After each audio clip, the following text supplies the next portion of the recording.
Joe Hopkins here, and I got an interesting video today, right? I'm giving you 5 tips, or 5 steps really, to getting your songs played on the radio, maybe?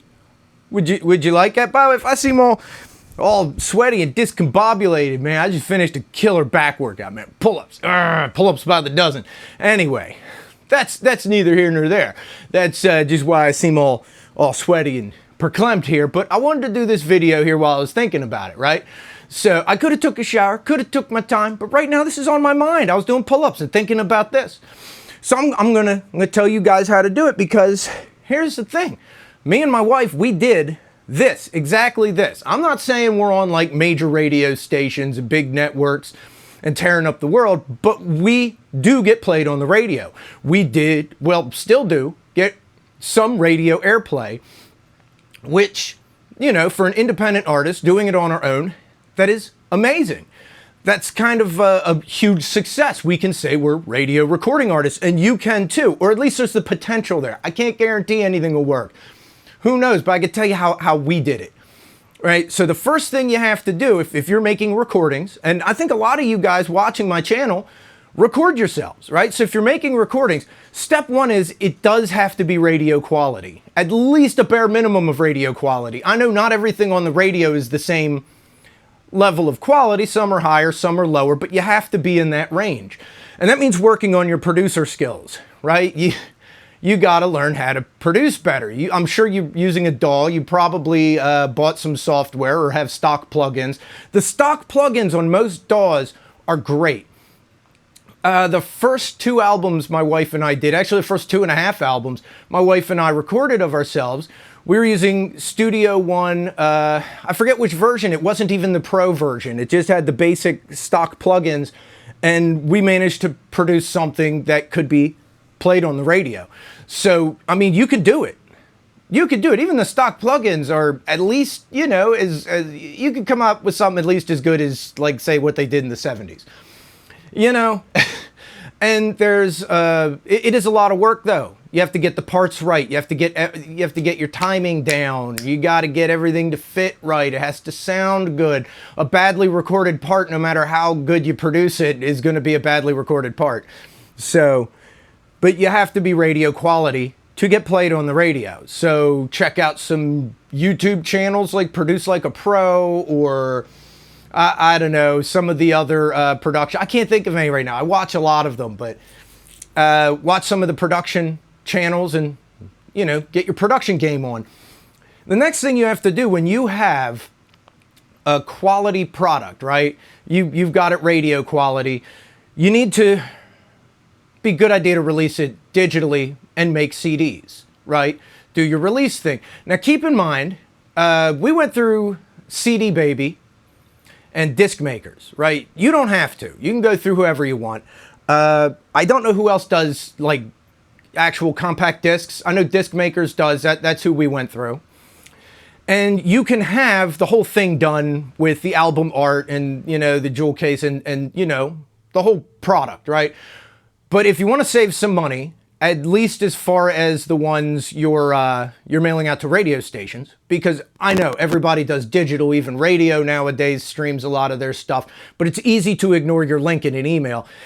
If you get something in the mail, it's different. It's still exciting to open a box and here's a CD and you kind of want to listen to it. It's a psychological thing. So you want to send them a disc. But with radio stations, it doesn't have to be your whole album with the artwork and all. You can send those out if you want to spend the money. It costs a little bit. But you can also buy a spindle of CDs, which just looks like a spindle of CDs. You know, because it doesn't have to be anything fancy. It's for play on the radio. It's for promotion. And radio or record labels do this all the time. So you don't look like you're cheaping out. Because they do send out promotional CDs, a lot of times just with 2 or 3 songs or even the one song they want played. So you can put your album, the whole album if you want, on these CDs and get a spindle of them and buy the cheap jewel cases and just print out the little album jacket with the names of the songs on it. Now, I know you're thinking, hey, I could get a CD burner and burn all the CDs myself and save a couple bucks. Trust me, they know the difference between ones you burned yourself and ones that you had professionally made. And you're more likely to get further with the professionally made ones. Even if it's just the CD with the name of the band and the album on it. Like I said, record labels do that for promotional CDs all the time, so you don't look exactly out of step or cheap doing that, right? So have them printed up, or like I said, if you want to, you can have a bunch of your whole CD made with the album art and everything and send those. We did both with different releases. So the next thing you want to do, you want to research radio stations, right? This is kind of an important thing to do. Figure out what genre you fit the best in and start looking up independent stations, right?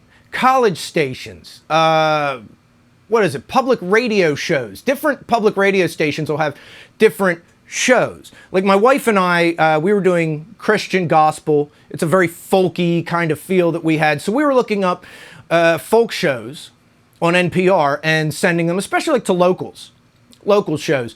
And got to know some of the radio show hosts that you know, played this music. But we also, my wife researched independent Christian radio stations and would listen to them online to see, do we fit in their genre? And a lot of stations will play different types of music at different times of day, too.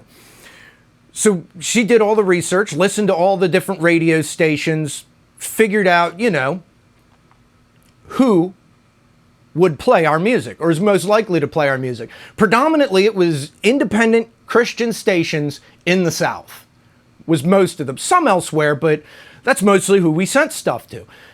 You do that, you get their addresses or phone numbers. Phone numbers are good because what you're going to want to do next, and this is the fourth thing you're going to want to do, the fourth step, you're going to want to call around to these stations and see if you can talk to the program director. Because you want to ask him personally, and it's an independent station.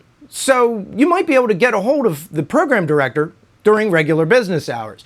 Ask them who to send this to. You want to identify yourself as a record label. Keep that in mind. You can give yourself a name. My wife and I were Christian artists. We called ourselves Great Commission Records. And the thing is, you're not lying. You are a record label now. You are producing and distributing music for public consumption. You're a record label. And if you start making a lot of money at this, like, you know, that'd be great, right? It might not happen, but if you did, you might have to turn your label in name to a business and register it as a business and pay taxes and all that. But for the meantime, you should be okay. So call around.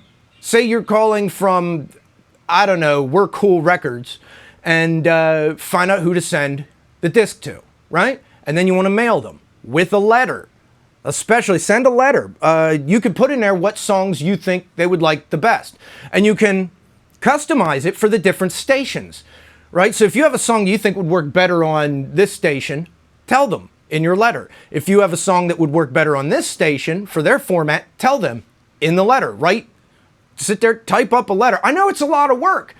It's a lot of work, but it increases your chances of actually getting played, right? And now the fifth thing, the final thing you're going to want to do is follow up at some point. Mail these all out, right? Wait a month or two or three, and then call around. Touch base with those program directors you talked to before you mailed the stuff out and ask them if they like the CD. Did you like the CD? Did you like the album? Did you like the song? Some of them are going to tell you, what album? I don't know. You know, go away. And some of them will remember who you are. With the first album my wife and I sent out, quite a few people remembered the album cover. I mean, they really did. It was a log cabin. There's a log cabin, like an old one, that's restored up the road from us. We had our, you know, took our pictures in front of it and all that stuff, holding our instruments, you know. And people remembered that album cover. My wife would call program directors and say, hey, did you like the album? And they go, oh, you guys are the ones with the log cabin on the front. And, you know, that might be a reason to send out the whole CD with the album art and everything. People do remember that kind of stuff. You get a good picture on the cover, people remember it. But yeah, we were surprised at how many people actually knew who we were and had us on their rotation, that they were actually playing the music. Now, of course, we're affiliated through like one of those writers' arts. What are we? BMG, I think, something like it. The ones that collect royalties. However, keep in mind, since you're sending it to independent stations, they report differently than a lot of the big stations do, so you might not see royalties. We've seen some, and from some odd places too. You know, it's surprising. People that we didn't send our albums to somehow ended up playing our music. So it's worth a shot. Remember, release it digitally too, because it's good if you have a digital presence along with your physical release. And it's good to have CDs to sell at your gigs, because I know everybody streams, but it's hard to promote that. You can have a CD right there. And a lot of people still do have CD players, or you can get those fancy thumb drives that you can put your music on. You can buy those and sell those for like $1 a piece at your gigs, if you play gigs, you know what I mean?